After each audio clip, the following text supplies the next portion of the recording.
Assalamualaikum warahmatullahi wabarakatuh. Perkenalkan, nama saya Atika Filza dan saya berasal dari kelas akuntansi 4A. Di sini, saya akan menjelaskan tentang jurnal khusus. Nah, sebelumnya, udah pada tahu nggak sih apa itu jurnal khusus? Jurnal khusus adalah jurnal yang dibuat secara khusus untuk mencatat suatu transaksi yang terjadi secara berulang dan sama. Nah, transaksi khusus yang dimaksud adalah transaksi yang sering terjadi dalam setiap bulannya dan selalu berulang-ulang. Ada 4 jenis pengelompokan jurnal khusus, yaitu yang pertama, jurnal pembelian, yang kedua, jurnal penjualan, yang ketiga, jurnal penerimaan, dan yang keempat, jurnal pengeluaran kas. Selanjutnya, saya akan menjelaskan tentang perbedaan jurnal umum dan juga jurnal khusus. Pertama dari segi bentuk. Kalau jurnal umum itu bentuknya lebih sederhana dan hanya terdiri dari 2 kolom, yaitu kolom debit dan juga kolom kredit. Sedangkan kalau jurnal khusus itu memiliki banyak kolom. Yang kedua, dari segi pengguna. Kalau jurnal umum itu digunakan oleh perusahaan jasa atau perusahaan dagang skala kecil.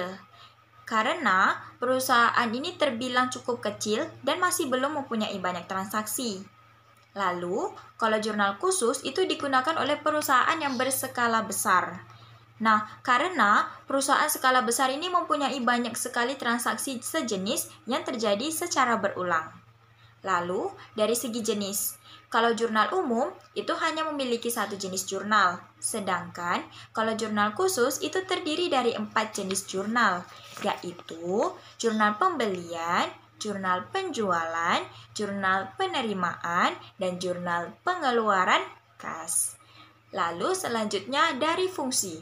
Nah, kalau jurnal umum itu mencatat semua transaksi, sedangkan jurnal khusus itu hanya mencatat 1 transaksi. Lalu posting ke buku besar. Kalau jurnal umum itu dilakukan setiap terjadinya transaksi, sedangkan kalau jurnal khusus itu secara berkala dan juga kolektif.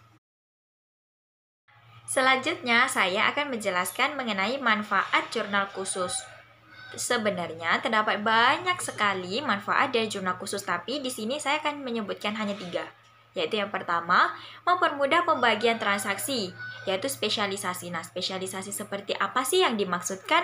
Jadi, spesialisasi yang dimaksudkan adalah tadi kan sudah saya jelaskan bahwa terdapat 4 jenis pembagian.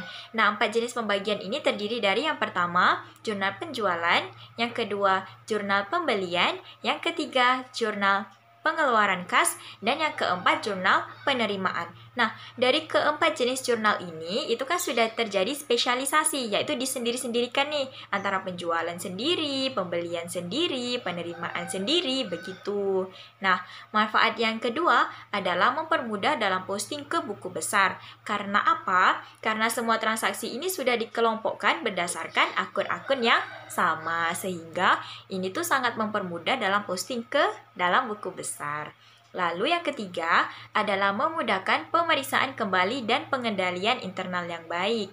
Nah, suatu perusahaan ini kan mesti melakukan yang namanya pemeriksaan internal yang dilakukan secara internal maupun eksternal secara berkala oleh auditor publik. Nah, dengan adanya jurnal khusus, transaksi keuangan sejenis yang telah banyak tercatat dalam sebuah perusahaan akan dibukukan secara ringkas nih dan praktis dalam suatu jurnal, sehingga sangat memberikan kemudahan kepada seorang auditor. Yang selanjutnya, saya akan menjelaskan tentang jenis jurnal. Jenis jurnal yang pertama adalah jenis jurnal penjualan. Jadi, jenis jurnal penjualan ini adalah untuk mencatat transaksi secara kredit. Jadi, bisa dibilang kalau jurnal penjualan ini adalah ringkasan dari faktur-faktur yang dikeluarkan untuk pelanggan.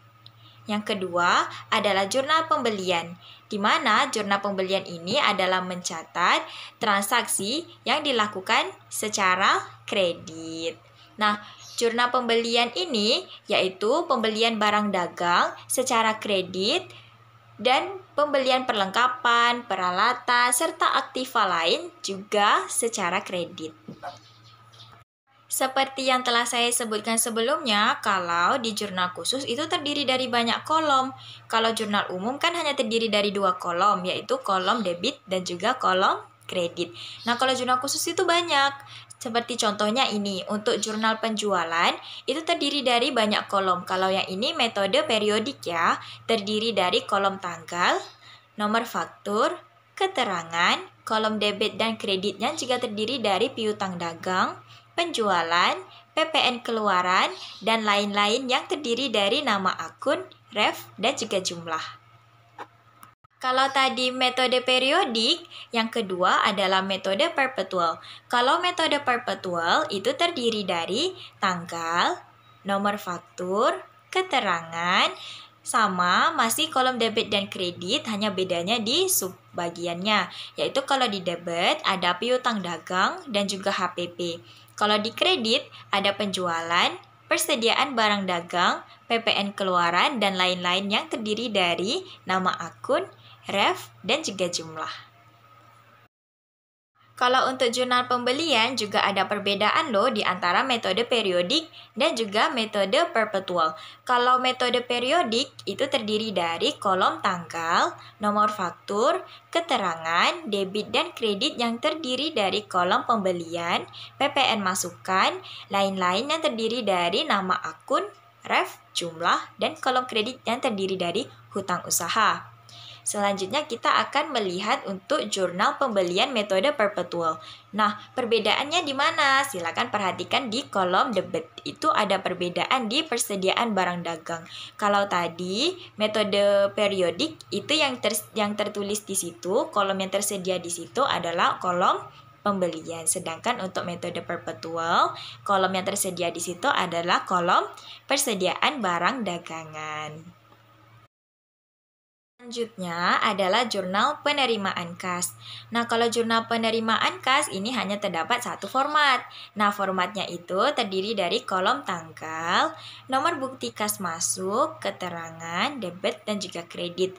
Kalau debit itu terdiri dari kas dan lain-lain. Lain-lain terdiri dari nama akun, ref, dan juga jumlah. Kalau kredit di bagian lain-lain tetap sama, tapi kalau di bagian yang lainnya itu ada piutang dagang dan juga penjualan.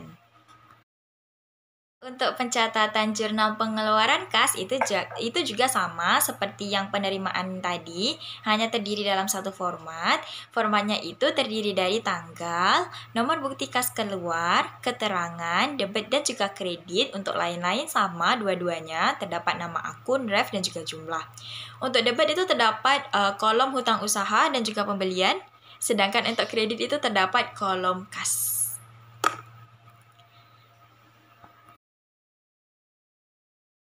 Sekian saja penjelasan dari saya. Saya mohon maaf jika masih terdapat banyak kekurangan.